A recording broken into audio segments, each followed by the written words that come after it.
Shalom, family blessings. Welcome once again to a new episode of Getting to Know Israel with the Bible, brother. Today we are going to visit a great biblical place. And why do I say a great biblical place? Because it really is a place where, specifically, you could say that the story of the Bible begins. We are in the place where Abraham was, where Yitzhak was, where Yaakov was. As you can see here behind me, the landscape of this place, the little camels, there are some very small camels over there. How could they? Maybe we could even say they're newborns. Look at that. These were used in ancient biblical times and even today. And from here, we're going to go to a place called Tel Sheva. We're going to see it in the scriptures, so get ready, because today we're going to open the scriptures quite a bit. We're going to read several events that happened there in the Bible. And as I always say, get your cup of coffee ready, your bottle of water, and welcome to today's program. So come on, join us. Let's get to know the land of the Bible.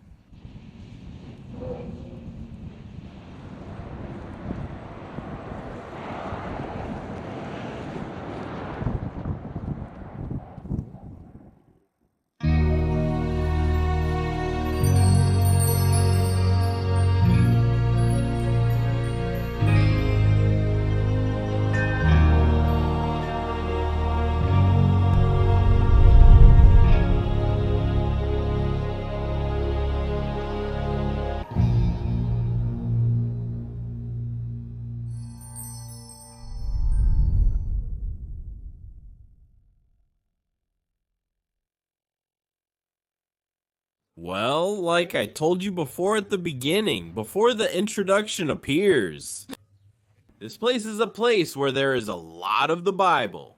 I have the Bible here so we can share and talk a little about this. But the truth is, I also believe that the images will help us, and a lot. So just like you saw the maps and everything, how is the city in terms of the topic of the layers? Now we're going to go in, we're going to go there. But I wanted to stop you a little bit here at the entrance to actually show you how it was that Abraham got here, because sometimes we can never really imagine it unless we see a map. Look, here's Ur of the Chaldeans. We must also understand something very important. When God calls Abraham, he is calling him from Ur. He is calling him from the area of Mesopotamia, which at that time was a well-known place. It was an established place. That is to say, Abraham didn't need to go out to a new place, a bigger or more well-known place, because this was the place at that time. In ancient times, everything happened in this area, and it's here where God comes and tells Abraham, I want you to move and leave. According to the book of Genesis, he is telling him, go, because I will make you into a great nation, and I will bless you, and you will be a blessing to the families of the earth. When he starts, notice that, for example, the easiest way to cross the desert would be to go in a straight line, and he would be arriving at what was ancient Canaan, the land of the Canaanites. But what he did, his route was to go up, and then he started to go down. When he started to go down, he started to go down through different places that we know today in the scriptures, where he also built altars. And pay attention to me, because we're going to talk a little bit about the topic of the altar. For example, it tells us that he stopped in Shechem. It tells us that he stopped in Hebron. It tells us that he was there as well. Isaac, and later Jacob, in Bethel.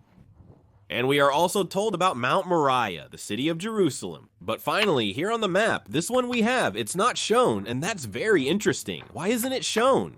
Because the city of Beersheba didn't exist in the time of Abraham. That is, the city we're going to visit today didn't exist in the time of Abraham.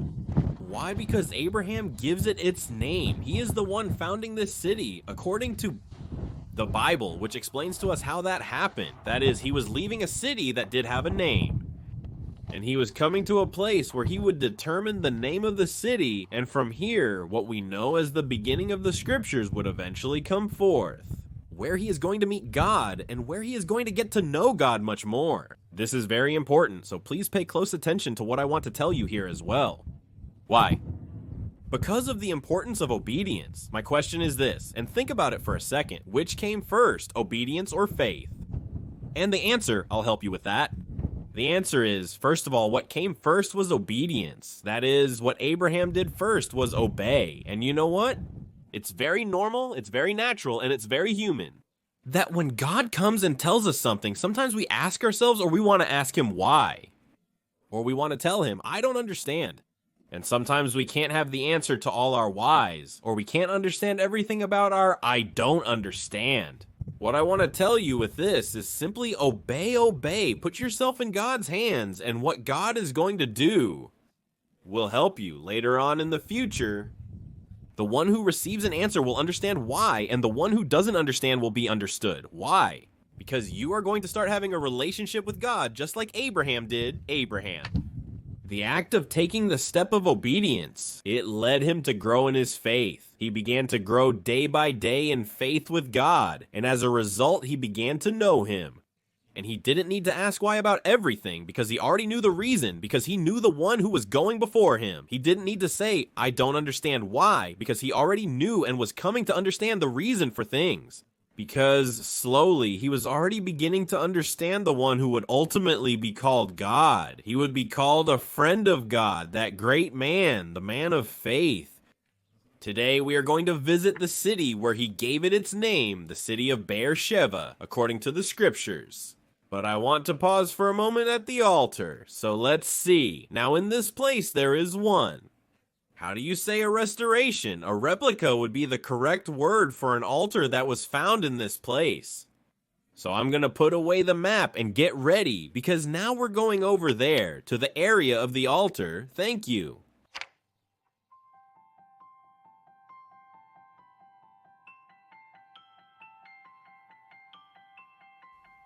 As I was walking with my son in this place, it reminded me of the experience that Abraham had to go through when he was going up with Isaac to the well-known Mount Moriah in the city of Jerusalem. And the thing is, sometimes many of us remember the ending, but we forget the place where it all began.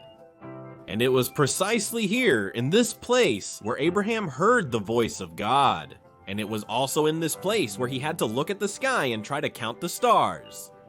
Because God told him that this would be his descendants, and that through him all the nations of the earth would be blessed. As I was going up, I was also trying to explain to my son that in ancient times, you weren't supposed to go up here, but rather it was a flat space. And over time, layers were built up because when an army conquered the place, they would build on top of the conquered site. To this day, you can discover that there are 9 layers from different periods here.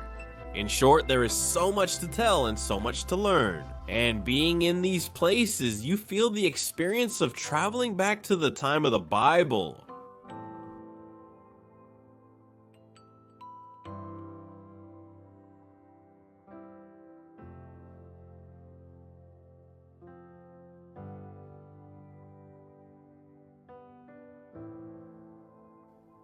The archaeological excavations at this site reveal the following to us, and that is that this place was built in the Canaanite period, that is, 4,000 years before the era of Christ.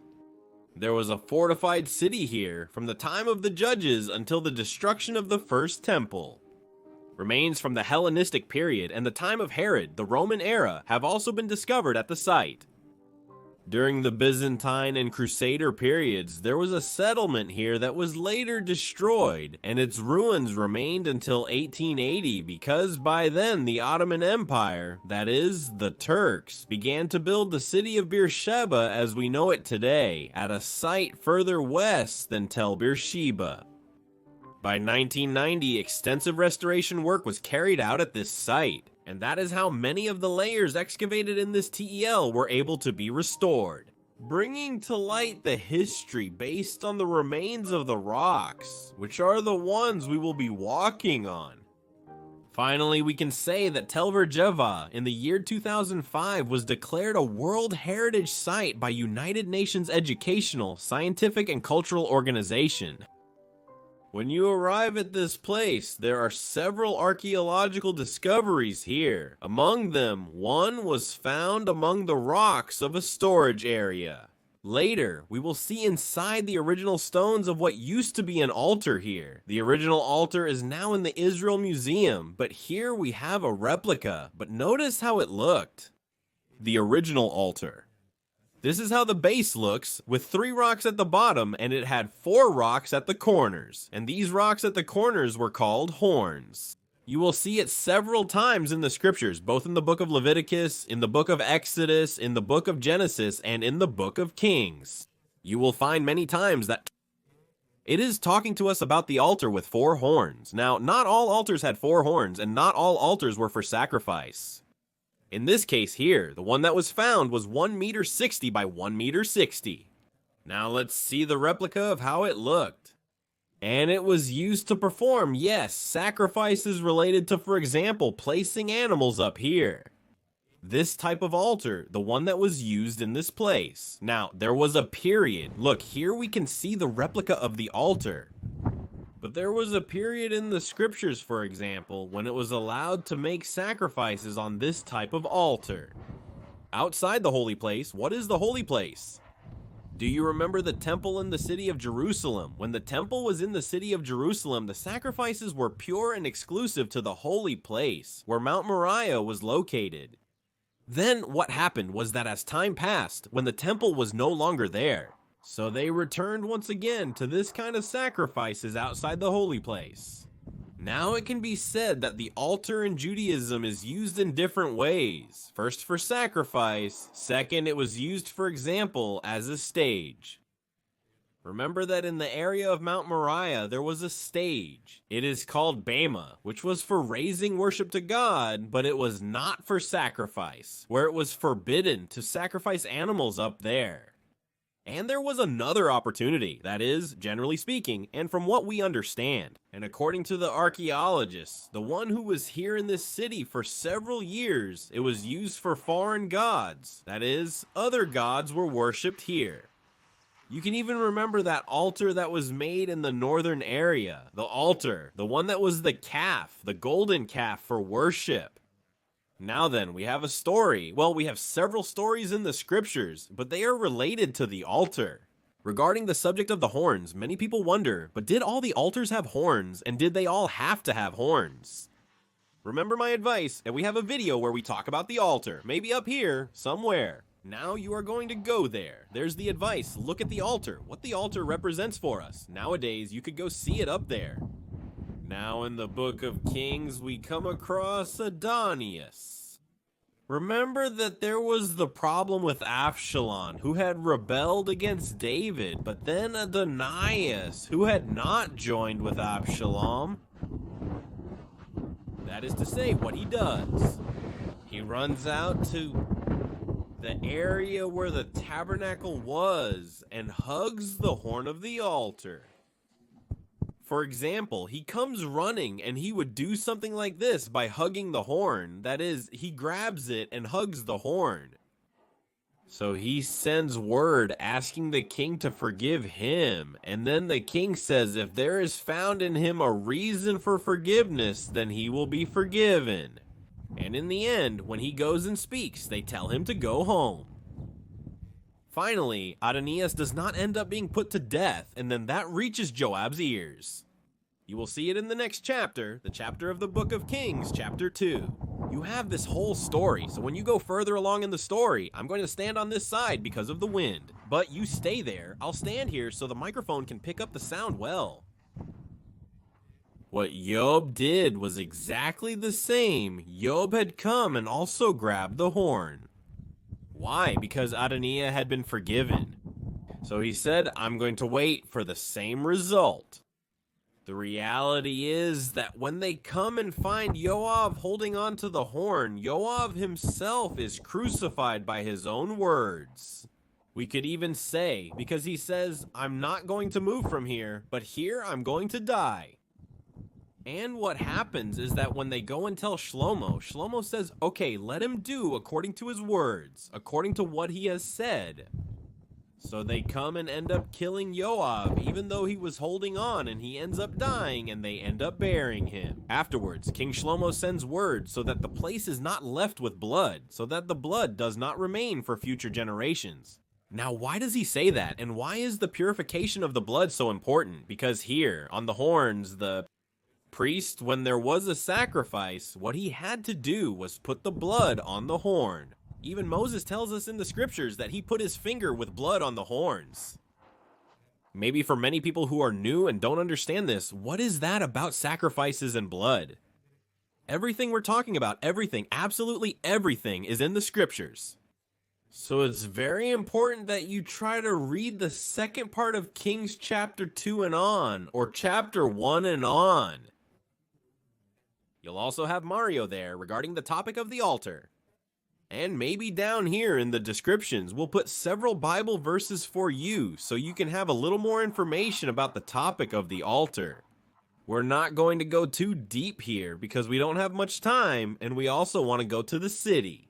Go in there and show you what the city of Tel Sheva looks like today. Important fact. Remember that there was an altar inside the temple, which was the altar of incense. The altar of incense also had 4 horns, and it was also so that the Lord would receive a fragrant aroma.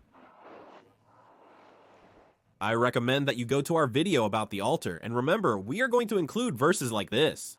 So come with me, I'm going to get the Bible, and now we're going to go inside the city of Tel Burger. Hey, did you see? Remember about the 9 layers, okay? 9 layers of the city? That's why We are going to reach the top, but that doesn't mean the biblical city was up there. Remember this well, the biblical city was on the first layer.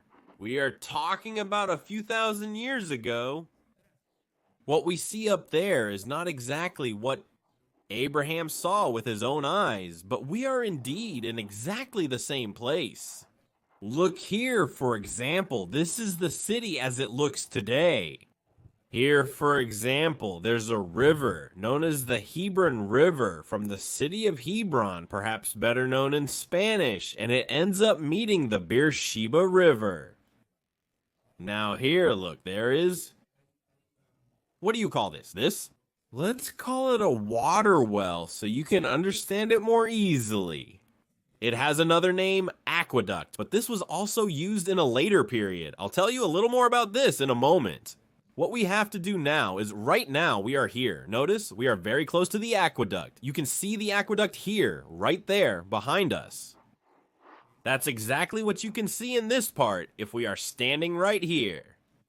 From here, we are going to start going up and we will reach the entrance of the city. At the entrance of the city, notice you can't see it here, but there's a bluish color. This bluish color represents a well, and this well is very important. And there we are going to stop, and I'm going to tell you something. Why?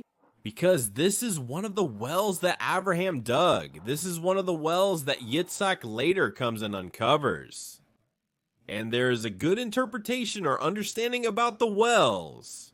Because notice that it is located outside the city limits. Remember this well, because I am going to tell you why the well is outside the city limits and not inside. Even though you are seeing this aqueduct, remember that this aqueduct came years later. It wasn't here before. We are opening up. The city of El Telver continues to this day. Stop. If we have to go a little further back to ancient times, we will find ourselves that there was also a main entrance here. This is what the entrance looked like in ancient times. Here are the storage rooms. We are going to go through this storage area and through here. There was a main tower, and here was the house of the general, the person in charge, the one who was, let's say, in charge of this place, this site. In the time of the kingdom, remember that the kingdom of Israel was unified by King David, but after the death of Solomon.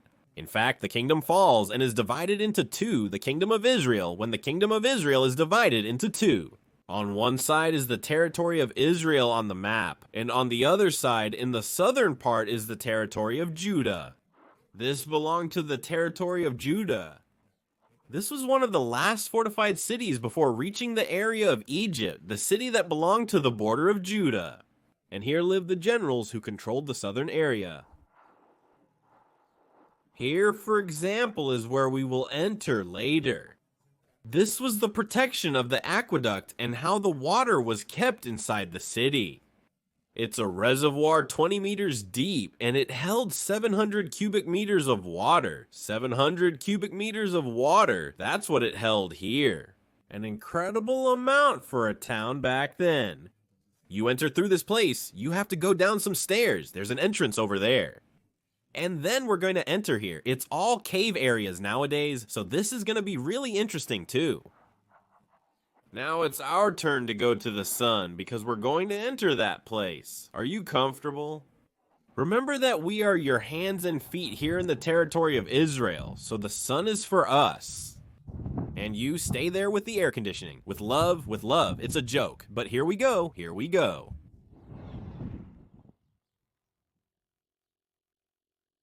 I told you that we were going to read the scriptures, and I have it here with me. We're going to go to the book of Genesis, chapter 21. Honestly, there are so many verses that we can touch on in this part. But time limits us a lot. We can't do everything we want to do in this short time. Genesis, chapter 21. Sorry that I have all these papers here.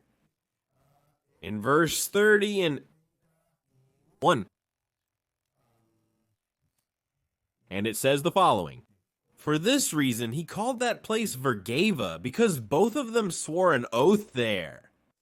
So they made a covenant at Vergava, and Abimelech and Phicol, the commander of his army, got up and returned to the land of the Philistines. Then Abraham planted a tamarisk tree in Beer-sheba, and there he called on the name of Adonai, the eternal God. And Abraham lived in the land of the Philistines for many days.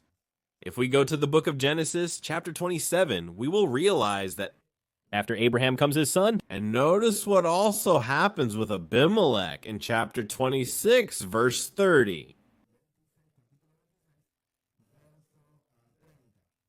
It says, then he made them a feast, and they ate and drank. Is it talking about Isaac to the Philistines? And they got up early in the morning and swore an oath to each other. Isaac sent them away, and they left him in peace. That same day, Isaac's servants came and brought him news about the well they had dug, and they said, we have found water. And he called it Sheba. That is why the name of that city is Beersheba to this day. Now you might say, but wait a minute, it was also in Abraham's time that the city was called Beersheba because of the covenant. Actually, Beher means well, and Sheva or Shva means oath. What was here back then was a city with a few wells. That is, in the desert, in this heat, you need water. Water is a very vital resource in this place. If you don't have water, you're very close to death. Here, the people who come and walk through the desert need at least 3 liters of water a day to be able to drink and not get dehydrated. So just imagine back then, people who couldn't get dehydrated and didn't drink water. So the important thing was the matter of the Agora. What there were here were a lot of wells. That's why here it's talking to us about Berleva and about Berleva. It's talking to us about the wells of oath, meaning that there were several wells of oath throughout this whole area. But there was one specific well that was located in the place called Sheva, which is the place where we are here. And it's that one where Isaac later comes and uncovers the wells that had been closed. And it's there where they once again find water. Come here, I want to show you something. Come with me. Be careful with the stones over here. But look at how it looked back then. Here he's talking to us. Also in the book of Song of Songs, write it down, chapter 4, verse 15. But you'll also find it in the book of Genesis from verse 26 to verse 33. And this water well that you're going to see, pay close attention. Come and see if you can see anything. Look how deep it is. I mean, I don't know if you can see it with the camera, but it's really deep. It's 70 meters deep, 70 meters deep. And you might say, wow, Isaac dug all of that. Abraham dug all of that. And they started digging 70 meters, and the answer is no. It's not that they dug 70 meters. Remember, the city where we are now is built on 9 layers. Always remember that.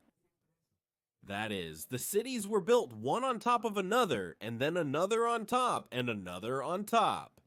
Remember that in the scriptures it says something where the Lord says the enemy is where? Under the feet? What is that? What does it represent? It was a biblical idea that every time you came and conquered and took that city, then you would build on top of it because your enemy was under your feet, and that's how it was back then. That's why the scriptures tell us the enemy is under your feet, meaning he's beneath your feet. This is the main entrance to the city. Here. Remember that we saw on the model that there was a tower, a main entrance in this place. That is, a tower that rose from this place, and there was another tower that rose from this place. Look here. The differences in rocks. This is clay. This is from a later period. Why? Because it was restructured. It's trying to take away how it looked in the original period. Now I want to pause for a moment, just a moment, at the well we had outside. We are already inside the city. We are at the entrance. This is what the city looked like in the later period. But remember, Abraham's is much further below down there. That's where Abraham's is.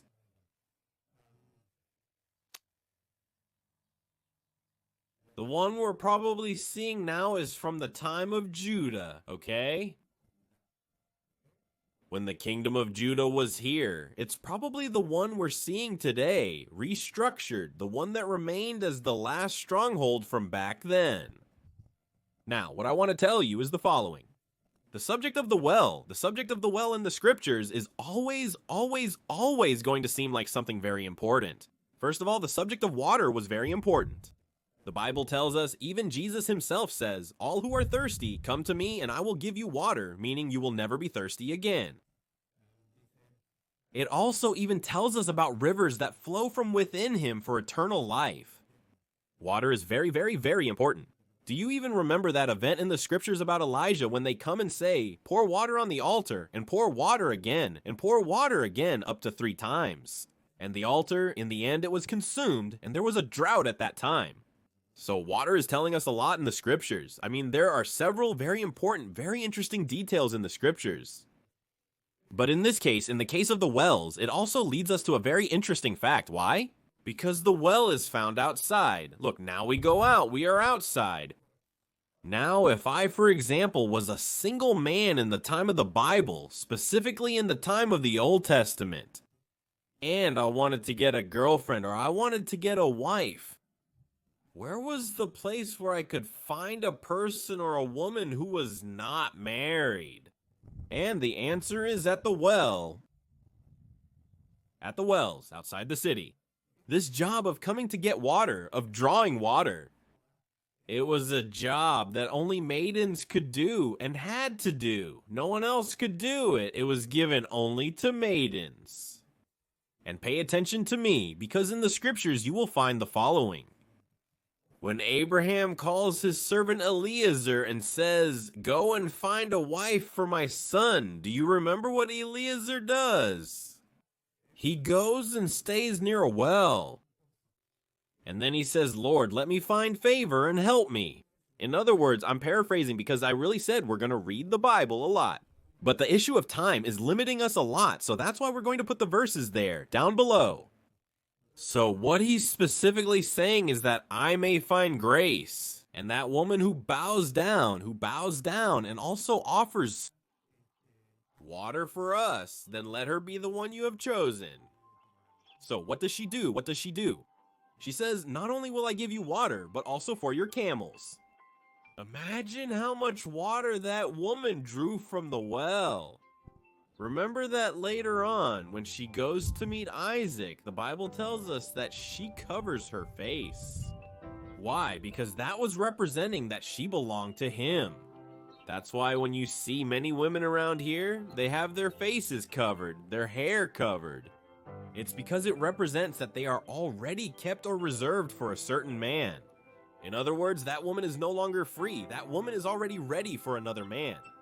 So when you wanted to look in ancient times, when you wanted to look for a wife, so you had to go to the water well, because at the water well, only single women, the maidens, would be there. And this is something really, really, really incredible, really interesting, because you're going to come across an event in the scriptures with Jesus himself, Yeshua. He is coming from Galilee. He is going to the city of Jerusalem. But he says, do I need to stop in Samaria? And do you remember what happens when he stops in Samaria? he meets the Samaritan woman, the one who was at the well drawing water. And what does the Bible tell us? It says that he told her that the man she was with was not her husband and that she had already had other husbands before. The woman is surprised. That Samaritan woman is tremendously surprised. How does this stranger know me? So intimately? When in reality, this place is only for maidens. I mean, only maidens are allowed to be here, right? Who is he to have discovered that I'm actually not a maiden? Should I explain what happened there? I mean, it's really incredible to understand the importance of the physical space of the wells, because only maidens were allowed there. And so that makes the story of the Samaritan woman much deeper. Because when Jesus meets her, he is telling her something that moves her inside. He is simply telling her, the person you are with is not your husband.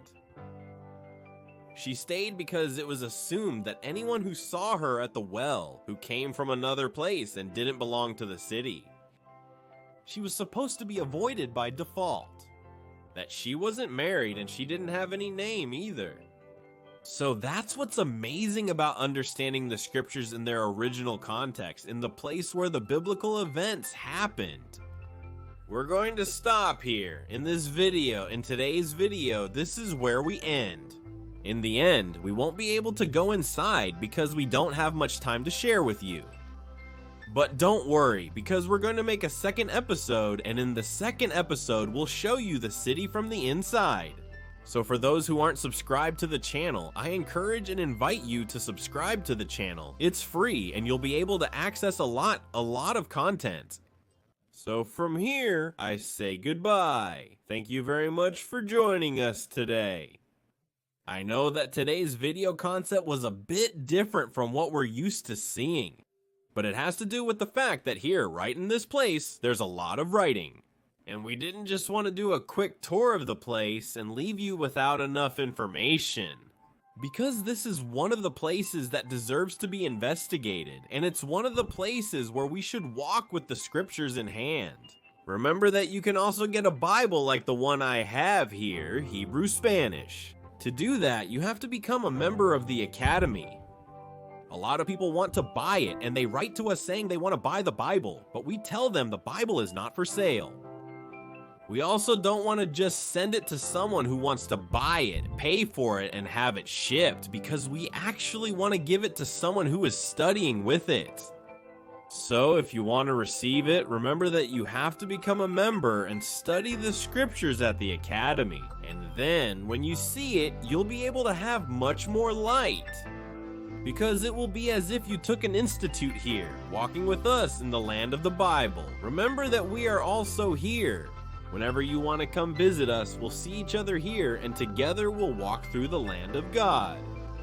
So, see you in the next episode, and we're going to go inside there. Remember, we have the aqueduct, we have the governor's house. We have a lot of things that are still waiting for us there. I'll say goodbye from here. Have an excellent day. We love you. Shalom ubrajot. Blessings from the land of the Bible. Bye-bye.